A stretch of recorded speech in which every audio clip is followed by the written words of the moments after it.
السلام علیکم ورحمۃ اللہ وبرکاتہ۔ الحمد للہ وحدہ والصلاة والسلام علی من لا نبی بعد، اما بعد۔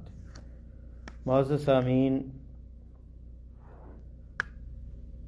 دنیا کی محبت اتنی لوگوں کے اوپر چھا چکی ہے کہ جہاں کہیں پیسے ملتے ہیں، کہیں اوور ٹائم لگانا پڑتا ہے یا کسی جگہ فائدہ ہوتا ہے تو بندہ بھاگا بھاگا وہاں پہنچتا ہے اور اس کے لیے بڑا حریص ہے، بڑا محنت کرتا ہے، کیونکہ یہ چیز ہمیں نظر آتی ہے۔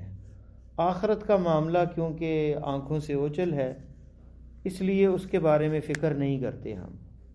بڑی بڑی احادیث ہیں فضائل اعمال میں، اپنے عمل کو بڑھانے میں، اللہ کے ہم مقام بنانے میں۔ آپ کا بینک بیلنس جو دنیا کے اندر جتنا بھی بڑھ جائے گا، یہ ختم ہو جائے گا موت کے بعد، بانٹ لیا جائے گا رشتہ داروں میں، لیکن جو نیکیاں آپ کی ہیں وہ رسید آپ کی رہے گی۔ دنیا میں بھی اس کا اثرات پڑیں گے برکت کی شکل میں، اطمینان اور سکون اور حلاوت ایمان اور اس کی خیر و برکت، اللہ کی رحمت کا بندہ مستحق، اور حیات مطمئنہ، پاکیزہ زندگی، بہترین زندگی۔ دنیا میں بھی اس کے فوائد ہیں اور آخرت میں تو بہت زیادہ ہیں۔ ایک نیکی اللہ 700 گنا تک بڑھا دیتے ہیں۔ تو اس وقت ایک ایک نیکی کے لیے جو ہے قرآن نے وہ تصویر کشی کی ہے، یوم یفر المرء من اخیہ و امہ و ابیہ، بھائی سے، ماں سے، باپ سے بندہ بھاگے گا، و صاحبتہ و بنی، اپنی بیوی سے اور ایون اپنے بچوں سے بھی بھاگے گا کہ مجھے کوئی نیکی نہ دینی پڑ جائے۔ وہ دن اتنا خوفناک دن ہوگا، ایک ایک نیکی کے لیے لوگ ترس رہے ہوں گے، مر رہے ہوں گے، اور ابھی موقع ہے کہ وہ اپنی رسید بڑھا لیں ہم جتنے۔ یہ جب تک سانس ہے اس وقت تک چانس ہے، اور جب سانس ختم ہو جائے گا تو ختم یہ چانس۔ تو موت تو آنی ہے، ہر ایک کو آنی ہے، بادشاہوں کو بھی آئی ہے اور ایک غریب کو بھی آئے گی، کوئی اس سے ماورا نہیں، کوئی بچنے والا نہیں ہے۔ تو آج ایک حدیث ہم پڑھتے ہیں جس کی فضیلت میں بہت زبردست پیکج ہے اللہ کی طرف سے۔ اللہ کے نبی صلی اللہ علیہ وسلم نے بتایا، ام ہانی بنت ابی طالب، ابو طالب کی بیٹی، آپ کی چچا زاد ام ہانی جو ہیں، کہنے لگی، قالت مر بی ذات یوم رسول اللہ صلی اللہ علیہ وسلم، میرے پاس سے گزرے اللہ کے رسول صلی اللہ علیہ وسلم، فقلت یا رسول اللہ، میں نے کہا اللہ کے رسول صلی اللہ علیہ وسلم، انی قد کبرت و ضعفت، میں بڑی ہو گئی ہوں، عمر رسیدہ ہو گئی ہوں یا کمزور پڑ گئی ہوں، او کما قالت، یا جیسے کہا انہوں نے اپنے انداز میں کہ میری عمر زیادہ ہو گئی ہے، زیادہ محنت نہیں ہوتی، کمزوری ہو گئی ہے۔ قالت فمرنی بعمل اعملہ وانا جالسہ، مجھے ایسا عمل بتا دیں اے نبی اللہ کہ میں بیٹھی بیٹھی کوئی کام کر لوں، عمل کر لوں نیکی کا۔ وہ قال، آپ نے فرمایا، سبح اللہ 100 تسبیحہ، سبحان اللہ 100 دفعہ پڑھو۔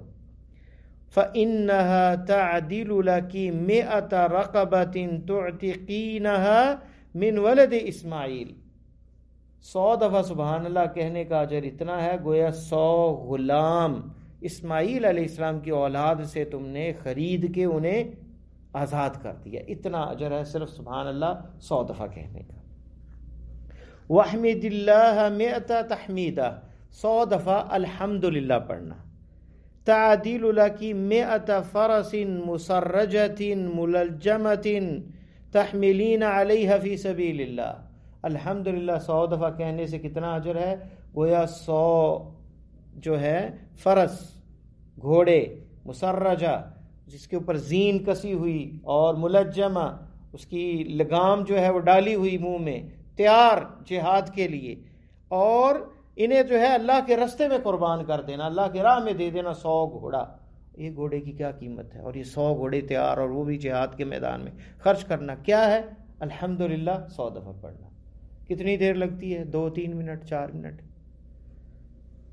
پھر فرمایا وَكَبِّرِ اللَّهَ 100 تکبیرہ، پھر اللہ اکبر پڑھنا ہے 100 دفعہ۔ فَإِنَّهَا تَعْدِلُ لَكِ 100 بَدَنَ مُقَلَّدَةً متقبلہ، 100 دفعہ اللہ اکبر کہنے کا ثواب اتنا ہے گویا کہ 100 اونٹ جو ہے مقلدہ، یعنی اس میں جو ہے رسی ڈالی ہوئی، تیار وہ، اور یہ بھی اللہ کی راہ میں جو ہے خرچ کرنا۔ کتنا زیادہ، ایک اونٹ کتنی قیمت ہے. اور یہ اللہ اکبر 100 دفعہ کہنا. یہ اذکار جو ہیں دل کی حضوری کے ساتھ ہونے چاہیے، معنی کا بھی پتہ ہو. یہ نہیں کہ باتیں بھی کر رہا ہے اور جناب تسبیح چل رہی ہے، اس طرح تو کوئی فائدہ نہیں. آپ دل سے، دل کی حضوری کے ساتھ معانی پہ غور کر کر اللہ کی عظمت بیان کر رہے ہیں، اللہ کا شکر اور حمد تعریف کر رہے ہیں. الحمدللہ، سبحان اللہ مانا اللہ پاک ہے، ہر نقص اور ہر عیب سے اللہ کی پاکی بیان کر رہے ہیں، حمد اور ثنا بیان کر رہے ہیں. پھر فرمایا وَحَلِّلِ اللَّهَ 100 تحلیلا، لا الہ الا اللہ 100 دفعہ کہنا، یہ پڑھنا. وَحَلِّلِ اللَّهَ 100 تحلیلا، اور 100 دفعہ جو ہے وہ لا الہ الا اللہ پڑھنا. تو قال ابن خلف راوی الحدیث، راوی حدیث کہتا ہے احسبہ قال، میں گمان کرتا ہوں کہ آپ نے کہا تملأ ما بین السماء والارض، اجر سے زمین و آسمان کے درمیان جو خلا ہے، جو ہم اپنے جہازوں کے ساتھ آسمان کی بلندیوں تک نہیں پہنچ پائے، یہ بھر جاتا ہے اجر سے. اور لا الہ الا اللہ کی فضیلت میں اور بہت سی چیزیں ہیں جس میں آپ نے افضل الذکر لا الہ الا اللہ، سب سے افضل ذکر کلمہ توحید ہے. اللہ کے علاوہ کوئی معبود برحق نہیں، کسی کو مدد کے لیے نہیں پکارا جا سکتا، کسی کے سامنے جھکا نہیں جا سکتا، سجدہ نہیں کیا جا سکتا، کسی کی قسم نہیں کھائی جا سکتی، کسی کے لیے جانور ذبح نہیں کیا جا سکتا، کسی سے اللہ کے مقابلے میں محبت اللہ جیسی نہیں کی جا سکتی، خوف نہیں کھایا جا سکتا اللہ جیسا کسی انسان سے. تو یہ جو ہے توحید ہے، لا الہ الا اللہ، اللہ کے علاوہ کوئی معبود برحق نہیں. طواف ہوگا تو صرف بیت اللہ کا ہوگا، کسی قبر کا نہیں ہوگا، کسی مزار کا نہیں ہوگا، کسی مزار کے اوپر جا کے پیشانی نہیں ٹیکنی ہوگی، چاہے وہ سجدہ تعظیمی ہو یا عبادت کا ہو، یہ منع ہے. سجدہ غیر اللہ کو نہیں ہوگا، یہ عبادت ہے. نہ رکوع ہوگا، کہ جھکنا بھی نہیں ہے کسی غیر اللہ کے، کسی انسان کے آگے، نہ قبر کے آگے. تو یہ لا الہ الا اللہ کلمہ توحید اور افضل الذکر ہے یہ. اور موسیٰ علیہ السلام نے جب اللہ تعالیٰ سے، کلیم اللہ موسیٰ علیہ السلام نے اللہ سے خاص ذکر مانگا تو کہا قل لا الہ الا اللہ، کہنے لگے اے موسیٰ کہنے لگے اے اللہ یہ تو تیرے سارے بندے لا الہ الا اللہ پڑھتے ہیں. فرمایا کہ اے موسیٰ اگر 7 آسمان اور زمینیں ایک پلڑے میں ہوں اور لا الہ الا اللہ ایک پلڑے میں ہو، لمالت بہن لا الہ الا اللہ، اور لا الہ الا اللہ والا پلڑا بھاری پڑ جائے. اور دوسری روایت میں یہ لفظ ہے کہ ایک کڑے کی مانند 7 آسمان اور زمینیں ہوں، لقسمتہن لا الہ الا اللہ، لا الہ الا اللہ توڑ کے رکھ دے اس کو. اتنی قوت ہے اس کلمے کے اندر. تو لا الہ الا اللہ کلمہ توحید ہے، اس کی بھی فضیلت. تو یہ ساری تسبیح جو ہے سبحان اللہ، الحمدللہ، اللہ اکبر، لا الہ الا اللہ. بلکہ ایک حدیث میں آتا ہے افضل احب الکلام الی اللہ 4، 4 کلام اللہ کے ہاں بڑے پسندیدہ ہیں، سبحان اللہ والحمدللہ ولا الہ الا اللہ واللہ اکبر. فرمایا ای بے ایہما ابتدات، شروع جس سے مرضی کر لیں، اللہ اکبر سے شروع کر لیں، سبحان اللہ سے، الحمدللہ ترتیب کوئی لازمی نہیں.